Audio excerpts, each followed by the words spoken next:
അപ്പോൾ വീണ്ടും എല്ലാവർക്കും എയിം സ്റ്റഡി സെൻറ്ററിൻ്റെ ഇന്നത്തെ ക്ലാസ്സിലേക്ക് സ്വാഗതം. ഞാൻ ഓരോ ചോദ്യം ഇവിടെ പറയും. ആ ചോദ്യത്തിന് there will be no multiple choice answers but only one answer. Okay, ആ വൺ ആൻസർ എങ്ങനെയാണെന്നുള്ളത് ഞാൻ സാധാരണ രീതിയിൽ അതിൻ്റെ level of questions, difficulty level of questions low difficulty ലെവലാണെങ്കിൽ ഞാൻ അതിൻ്റെ ഉത്തരം പറഞ്ഞ് സ്കിപ്പ് ചെയ്ത് അടുത്ത ചോദ്യത്തിലേക്ക് പോകും. Suppose if certain answers need explanation, then I will give quick explanation for that particular question and that particular answer. Okay, അല്ലാത്തവ ഞാൻ സ്കിപ്പ് ചെയ്ത് പോകും. ഇതൊക്കെയാണ് മുഖവരിയായിട്ട് നിങ്ങളോട് പറയാനുള്ളത്. So let us go to the first question.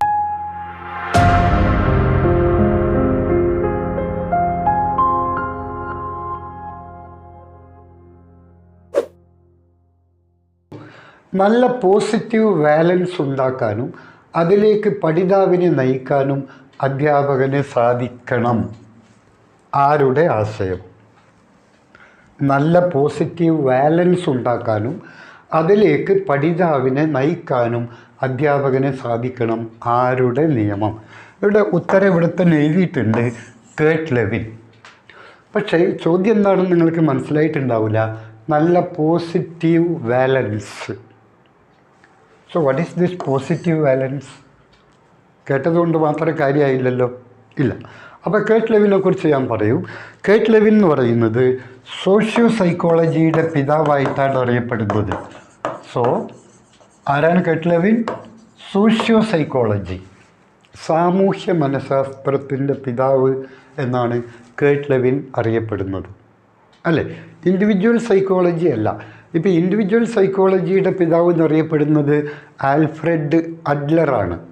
അതായത് വ്യക്തി മനഃശാസ്ത്രത്തിൻ്റെ പിതാവ് ആൽഫ്രഡ് അഡ്ലർ. അതായത് നമ്മുടെ മനോവിശ്ലേഷണവാദിയായ സിഗ്മണ്ട് ഫ്രോയിഡിൻ്റെ ആശയങ്ങളെ പിൻപറ്റി ആ മനോവിശ്ലേഷണ ആശയങ്ങൾ മുന്നോട്ട് കൊണ്ടുപോയ രണ്ട് പേരാണ്. ഒന്ന് കാൾ യുങ്, ഓക്കെ, JUNG, കാൾ യുങ്, പിന്നെ ആൽഫ്രഡ് അഡ്ലർ. ഞാൻ ഇത് പറയാൻ കാരണം കേർട്ട് ലെവിൻ സോഷ്യോ സൈക്കോളജിസ്റ്റാണ്, സാമൂഹ്യ മനഃശാസ്ത്രജ്ഞനാണ്. പിന്നെ വ്യക്തി മനഃശാസ്ത്രത്തിൻ്റെ പിതാവ് എന്നറിയപ്പെടുന്നത് ആൽഫ്രഡ് അഡ്ലറാണ്. ആൽഫ്രഡ് അഡ്ലറും കാൾ യുങ്ങും സിഗ്മണ്ട് ഫ്രോയിഡിൻ്റെ ആ ആശയങ്ങളെ പിൻപറ്റി അത് മുന്നോട്ട് നയിച്ച ആളാണ്. അപ്പോൾ അവരെ നമുക്ക് തൽക്കാലം ഇവിടുന്ന് ഒഴിവാക്കാം. നമ്മൾ പറയുന്നത് സോഷ്യോ സൈക്കോളജിയെക്കുറിച്ചാണ്, സാമൂഹ്യ മനഃശാസ്ത്രത്തെക്കുറിച്ചാണ്. സാമൂഹ്യ മനഃശാസ്ത്രത്തിൻ്റെ പിതാവ് എന്നറിയപ്പെടുന്നത് ആര്? Kurt Lewin. ഓക്കെ, ഇനി കേർട്ട് ലെവിൻ്റെ സിദ്ധാന്തങ്ങൾ എന്താണ് അതറിയണം നമ്മൾ. കേർട്ട് ലെവിൻ്റെ സിദ്ധാന്തം അറിയപ്പെടുന്നത് ക്ഷേത്ര സിദ്ധാന്തം എന്നാണ്.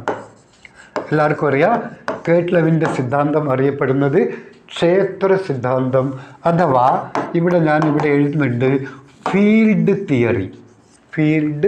തിയറി.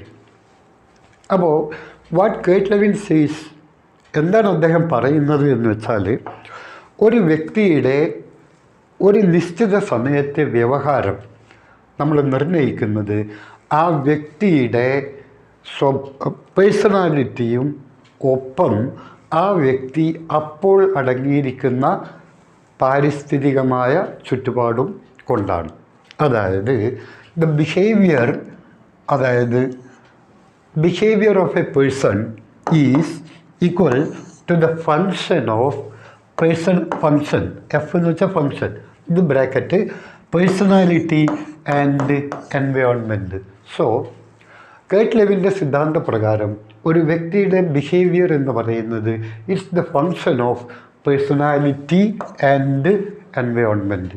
അതായത് എൻ്റെ ഇപ്പോഴത്തെ ബിഹേവിയർ എന്ന് പറയുന്നത് എൻ്റെ ഇപ്പോഴത്തെ പേഴ്സണാലിറ്റി, എപ്പോഴുള്ള എൻ്റെ പേഴ്സണാലിറ്റിയും ഇപ്പോൾ ഞാൻ അടങ്ങിയിരിക്കുന്ന പാരിസ്ഥിതിക ചുറ്റുപാടും കൂടി ഉള്ളതാണ്. അപ്പോൾ ലെവിൻ്റെ അഭിപ്രായത്തിൽ B is equal to the function of P and E. ഇത് പരീക്ഷയ്ക്ക് ചോദിക്കും. അതായത് കേർട്ട് ലെവിൻ്റെ അഭിപ്രായത്തിൽ താഴെ പറയുന്ന ഏത് സമവാക്യമാണ് ശരി? അപ്പോൾ പറയണം B is equal to the function of personality and environment. അതായത് ഒരു നിശ്ചിത സമയത്ത് ഒരു വ്യക്തിയുടെ വ്യവഹാരം എന്ത് എന്ന് നമ്മൾ മനസ്സിലാക്കുന്നത് ആ വ്യക്തിയുടെ വ്യക്തിത്വവും ആ വ്യക്തി അപ്പോൾ അടങ്ങിയിരിക്കുന്ന സാമൂഹ്യ ചുറ്റുപാടുകളും ആണ്. ഇനി നാളത്തെ വ്യവഹാരം എന്ത് എന്ന് തീരുമാനിക്കുന്നത് ആ പേഴ്സണാലിറ്റിയും നാളെ അദ്ദേഹം അടങ്ങിയിരിക്കുന്ന സാമൂഹ്യ ചുറ്റുപാടുകളുമാണ്. സോ വ്യവഹാരങ്ങൾ മാറിക്കൊണ്ടിരിക്കും. ഏതിനനുസരിച്ച് വ്യക്തിത്വം താരതമ്യേന സ്ഥിരമാണെങ്കിലും എൻവയോൺമെൻറ്റ് മാറുന്നതിനനുസരിച്ച് ബിഹേവിയറും മാറിക്കൊണ്ടിരിക്കുമെന്നാണ് ആര് പറയുന്നത്? കേർട്ട് ലെവിൻ പറയുന്നത്. Then Kurt Lewin is known as the father of socio psychology. Okay, now positive valence. Valence എന്ന് പറയുന്നത്, അതായത് ഒരു വ്യക്തിക്ക്, ഞാനിപ്പോൾ ഇവിടെ ഒരു ചിത്രം വരയ്ക്കുകയാണ്. ക്ഷേത്ര സിദ്ധാന്തം നിങ്ങൾ മനസ്സിലാക്കി. എന്താണ് അത് മുന്നോട്ട് വെച്ചത്? കേർട്ട് ലെവിനാണ്. ഇനി എന്താണ് ഈ ക്ഷേത്രം? അതായത് ഇത് ഇങ്ങനെ ഞാനൊരു വൃത്തം വരക്കുന്നു. ഇവിടെ ഞാനിങ്ങനെ കുറേ ഘട്ടങ്ങൾ വരയ്ക്കുകയാണ്. ഓക്കെ,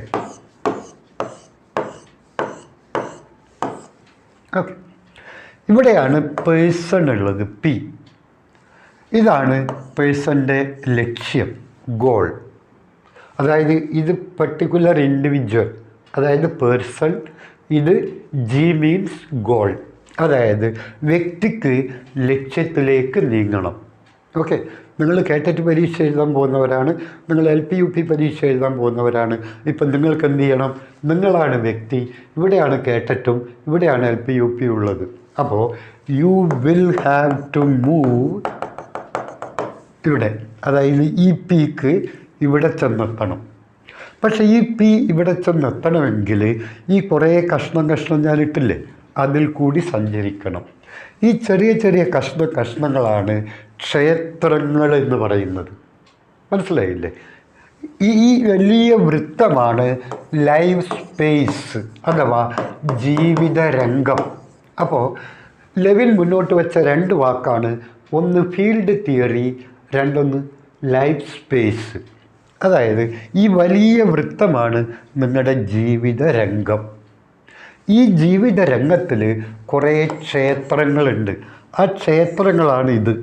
ഞാൻ ഇങ്ങനെ ഇട്ടതാണ് ക്ഷേത്രങ്ങൾ. ഓക്കെ, അപ്പോൾ നിങ്ങൾക്ക് കേട്ടറ്റ് പരീക്ഷ പാസ്സാവണമെങ്കിൽ, LP UP പരീക്ഷ പാസ്സാവണമെങ്കിൽ ഇവിടെയുള്ള നിങ്ങൾക്ക് ഇതിലേക്കൂടെ ഇങ്ങനെ സഞ്ചരിച്ചിട്ട് വേണം ഈ ലക്ഷ്യത്തിലെത്താൻ. എന്ന് പറഞ്ഞാൽ അതിൻ്റെ അർത്ഥം നിങ്ങൾക്ക് ഒരുപാട് ക്ഷേത്രങ്ങളിൽ കൂടി സഞ്ചരിക്കാനുണ്ട്. മനസ്സിലായില്ലേ? ഈ വലിയ വൃത്തം ജീവിതരംഗമാണ്, ലൈഫ് സ്പേസാണ്. ലൈഫ് സ്പേസിനുള്ളിൽ ഒരുപാട് ക്ഷേത്രങ്ങളുണ്ട്, ഫീൽഡുകളുണ്ട്. അപ്പോൾ the person has to move from different field towards the goal. ഇനി ഈ ഓരോ ക്ഷേത്രത്തിലും ആകർഷിക്കുകയും വികസിക്കുകയും ചെയ്യുന്ന ഒരുപാട് ഫോഴ്സുകളുണ്ട്. നിങ്ങളെ മുന്നോട്ട് നയിക്കുകയും നിങ്ങളെ പിടിച്ച് പിന്നോട്ട് വലിക്കുകയും ചെയ്യുന്ന ഒരുപാട് ശക്തികൾ അടങ്ങിയതാണ് ഈ ക്ഷേത്രം. ഓക്കെ, ഇനി വാലൻസ് എന്ന് പറയുന്നത് ഈ വ്യക്തിക്ക് ഈ ലക്ഷ്യത്തിലേക്ക് നീങ്ങാനുള്ള ശക്തി കൊടുക്കുന്ന ഫോഴ്സിനെയാണ് വാലൻസ് എന്ന് വിളിക്കുന്നത്. അതായത് വാലൻസ് എന്ന് വെച്ചാൽ ലക്ഷ്യത്തോടുള്ള വ്യക്തിയുടെ ഒരു ആകർഷണ സ്വഭാവത്തെയാണ് വാലൻസ് എന്ന് വിളിക്കുന്നത്. അപ്പോൾ ലെവിൻ്റെ അഭിപ്രായത്തിൽ നിങ്ങളിൽ പോസിറ്റീവ് വാലൻസ് ഉണ്ടാവണം. എങ്കിൽ മാത്രമേ നിങ്ങൾക്ക് ഈ ലക്ഷ്യത്തിലേക്ക് എത്താൻ വേണ്ടി പറ്റൂ. നെഗറ്റീവ് വാലൻസ് ഉണ്ടായാൽ പറ്റില്ല, പരീക്ഷ തോറ്റുപോകും. പോസിറ്റീവ് വാലൻസ് വേണം. അപ്പോൾ വ്യക്തിയുടെ ജീവിതരംഗത്തിൽ അടങ്ങിയിരിക്കുന്ന ഒരുപാട് ക്ഷേത്രങ്ങളുണ്ട്. ഓരോ ക്ഷേത്രത്തിലും ആകർഷണവും വികർഷണവും അടങ്ങിയിരിക്കുന്ന ഒരുപാട് ശക്തികളുണ്ട്. There are so many attractive and repulsive forces in the field.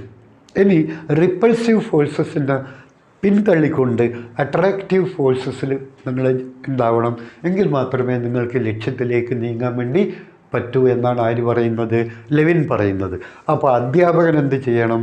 കുട്ടികളിൽ പോസിറ്റീവ് വാലൻസ് ഉണ്ടാക്കാനും എന്നിട്ട് പഠിതാവിനെ ലക്ഷ്യത്തിലേക്ക് നയിക്കാനും അധ്യാപകന് കഴിയണം.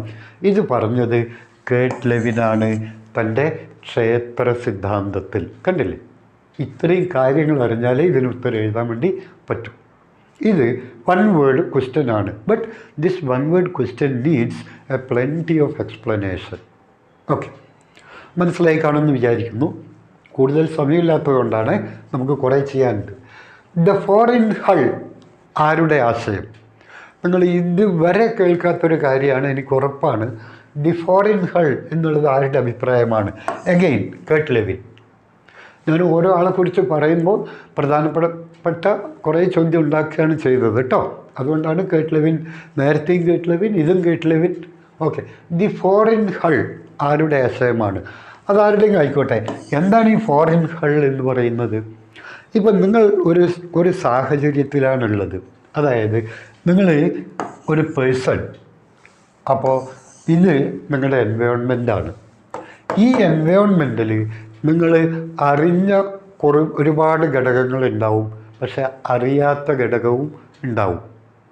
അറിയാത്ത സാധനങ്ങൾ ഇവിടെ ഉണ്ടെങ്കിൽ നിങ്ങളുടെ ബോധം ഇതിലേക്ക് പതിയുന്നത് വരെ ഇതിനെക്കുറിച്ച് നിങ്ങൾ ബോധവാനാവില്ല. ഇപ്പം ഞാനിവിടെ ക്ലാസ് എടുത്തുകൊണ്ടിരിക്കുകയാണ്. ഓക്കെ, സപ്പോസ് ഇവിടെ ഒരു പാമ്പുണ്ടെന്ന് വെച്ചോ. ഞാനതിനെ കണ്ടില്ല, എനിക്കതിനെക്കുറിച്ച് അറിയുകയും ചെയ്യില്ല, അതുകൊണ്ട് എനിക്ക് ഭയവും തോന്നിയില്ല. But there is a snake which I was not aware of, so I am not afraid of.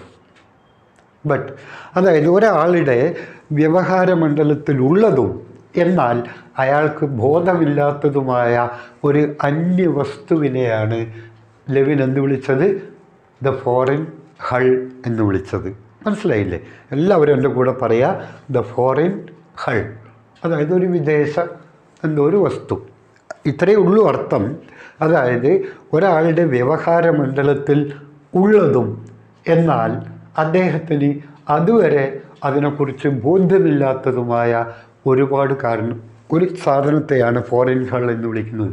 അപ്പോൾ നിങ്ങളുടെ ജീവിതത്തിലും ഫോറിൻ ഹൾ ഉണ്ട്, എൻ്റെ ജീവിതത്തിലും ഫോറിൻ ഹൾ ഉണ്ട്.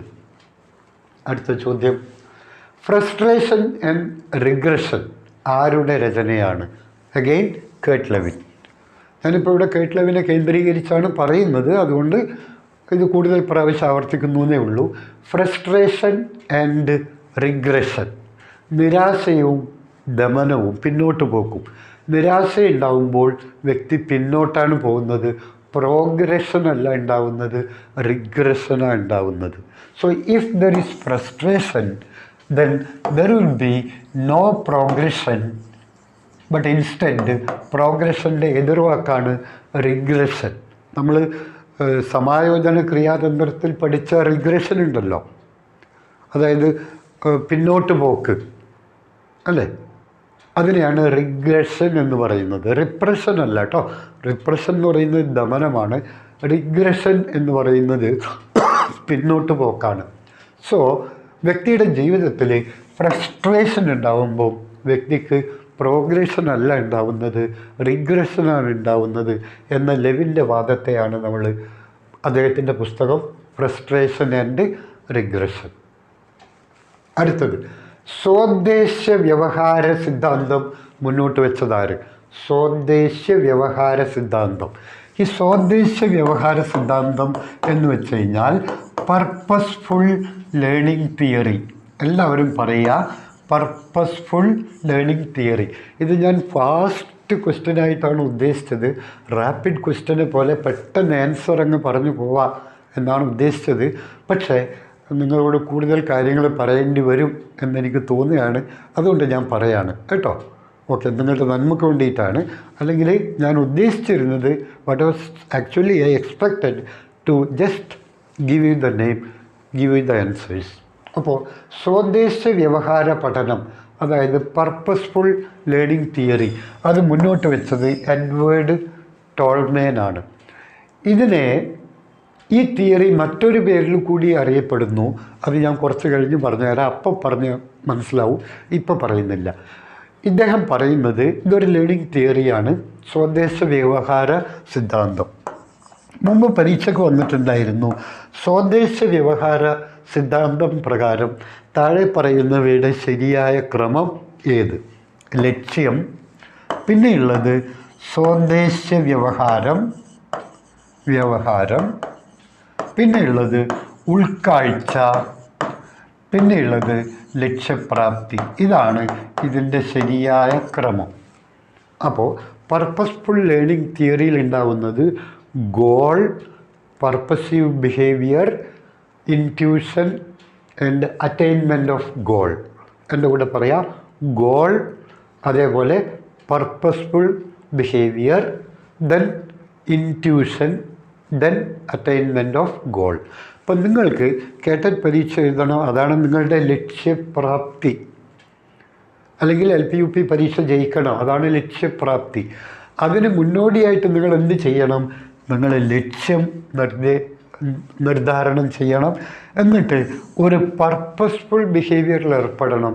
എന്തെങ്കിലും ബിഹേവിയറിൽ ഏർപ്പെട്ടാൽ പോരാ, പർപ്പസ്ഫുൾ, അതായത് ഈ ലക്ഷ്യം നേടിയെടുക്കാൻ ഉപകരിക്കുന്ന വ്യവഹാരത്തിൽ ഏർപ്പെടണം.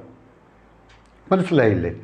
നമ്മൾ തേങ്ങ പറിക്കണമെങ്കിൽ തെങ്ങിന്മേൽ തന്നെ കയറണം, മാവിന്മേൽ കയറിയിട്ട് കാര്യമില്ല. അതേപോലെ ലക്ഷ്യപ്രാപ്തി നേടണമെങ്കിൽ എന്ത് ചെയ്യണം? അത് നേടാൻ ഉപകരിക്കുന്ന വ്യവഹാരത്തിൽ ഏർപ്പെടണം. അതിനെയാണ് സ്വോദ്ദേശ്യ വ്യവഹാരം എന്ന് പറയുന്നത്. ഈ സ്വോദ്ദേശ്യ വ്യവഹാരം നടന്നു കഴിഞ്ഞാൽ പിന്നീട് കുറച്ച് സമയം കഴിഞ്ഞതിന് ശേഷം നിങ്ങൾക്കൊരു പെട്ടെന്നൊരു ഇൻറ്റ്യൂഷൻ വരും. ആ ഇൻറ്റ്യൂഷനാണ് നിങ്ങളെ ലക്ഷ്യത്തിലേക്ക് നയിക്കുന്നത്.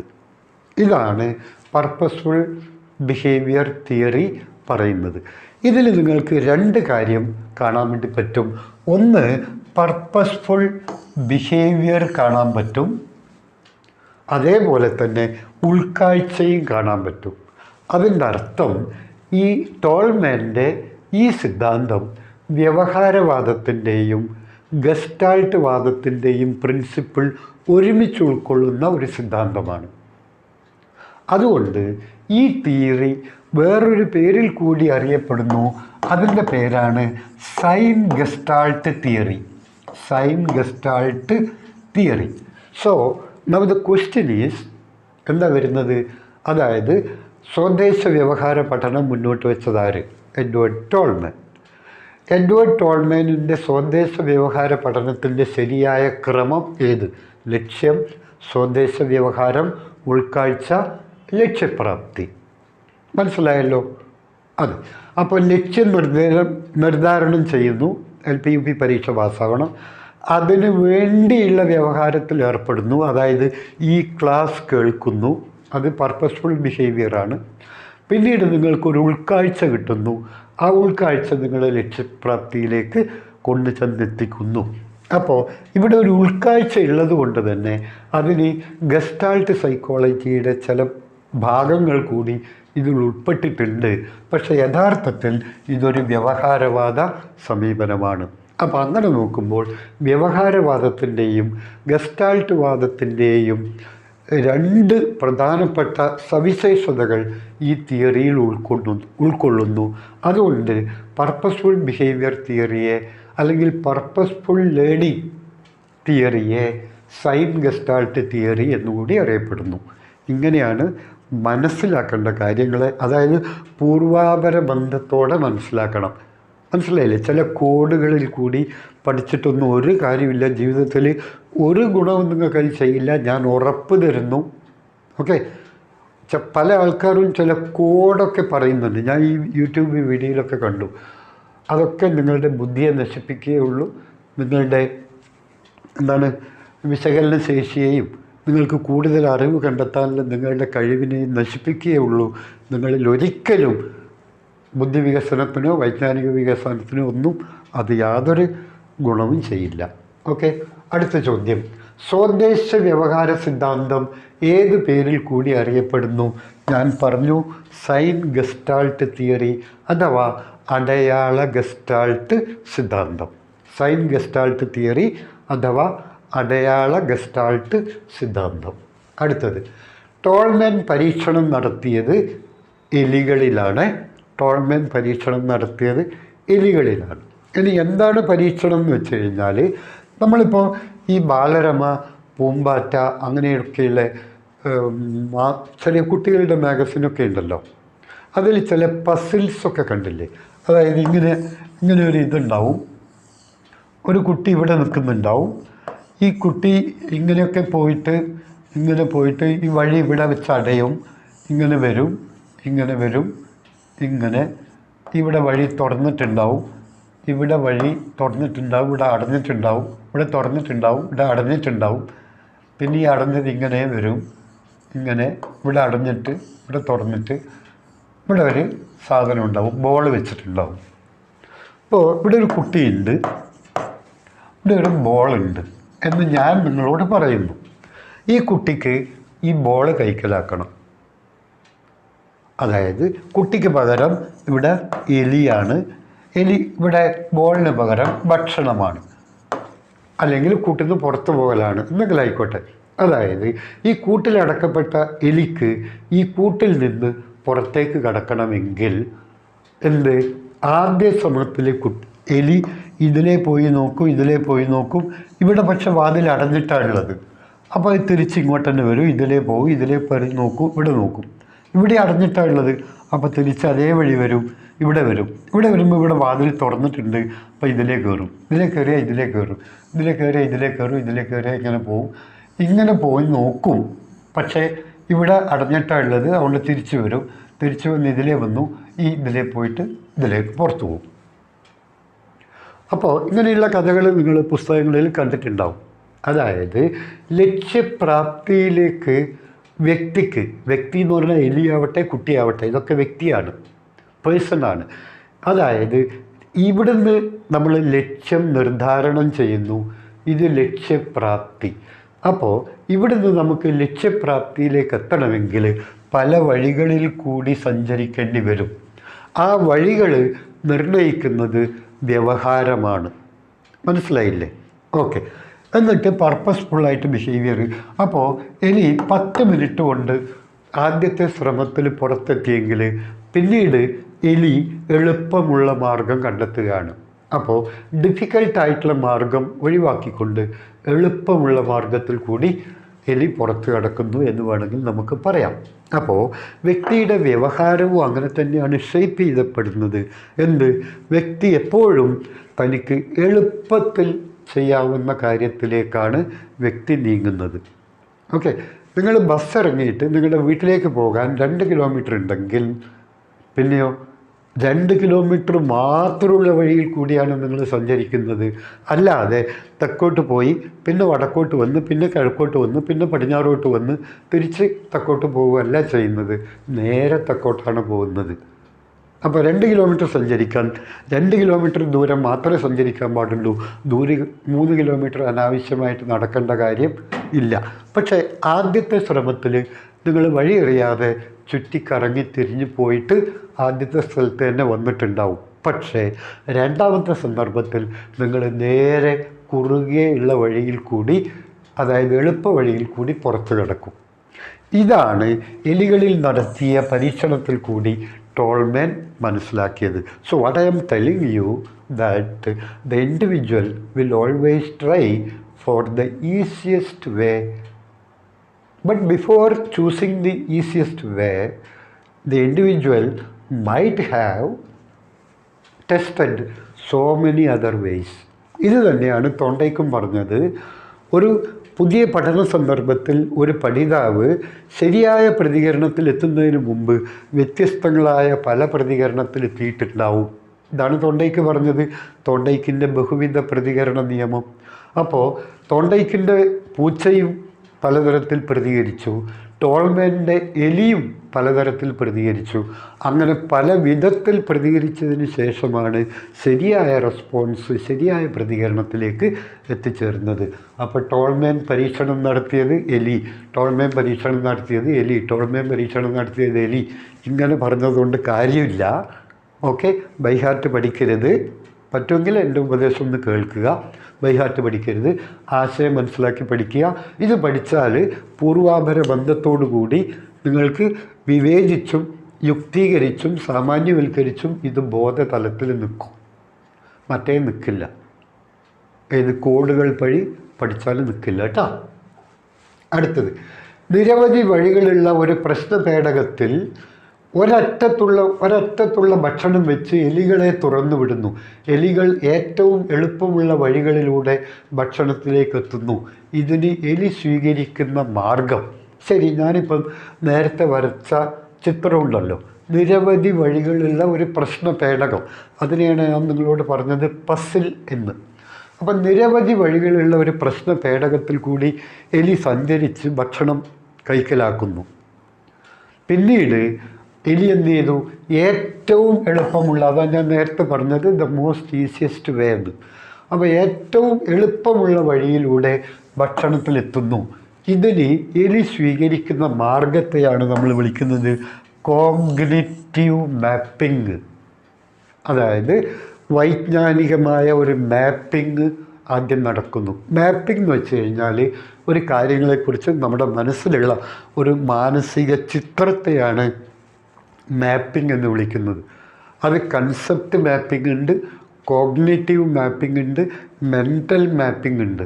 അപ്പോൾ ഈ പ്രശ്നപേടകത്തിൽ അകപ്പെട്ട എലി എളുപ്പമുള്ള മാർഗത്തിലൂടെ സഞ്ചരിച്ച് വേഗത്തിൽ ലക്ഷ്യത്തിലെത്തുന്നുണ്ടെങ്കിൽ എലി അവിടെ തൻ്റെ ഭൗതിക വ്യവഹാരത്തിൽ സ്വീകരിക്കുന്ന ഒരു തന്ത്രത്തെയാണ് കോഗ്നിറ്റീവ് മാപ്പിംഗ് എന്ന് വിളിച്ചത്.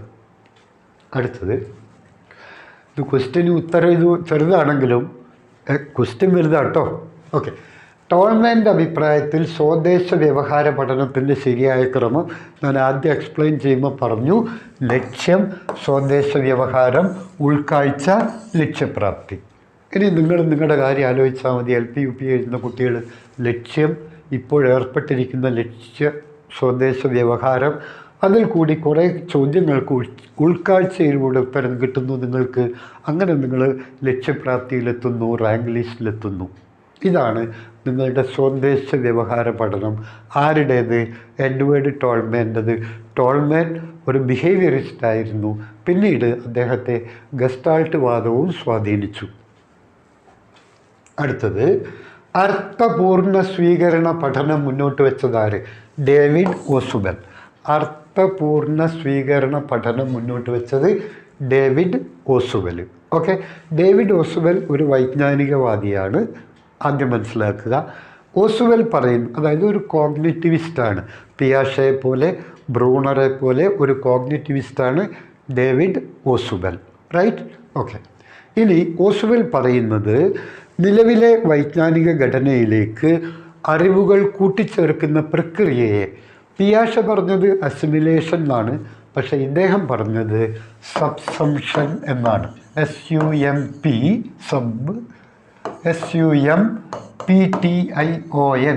സബ്സംഷൻ. അതായത് വാട്ട് ഈസ് സബ്സംഷൻ? സബ്സംഷൻ എന്ന് പറയുന്നത് adding on new information to the existing cognitive structure.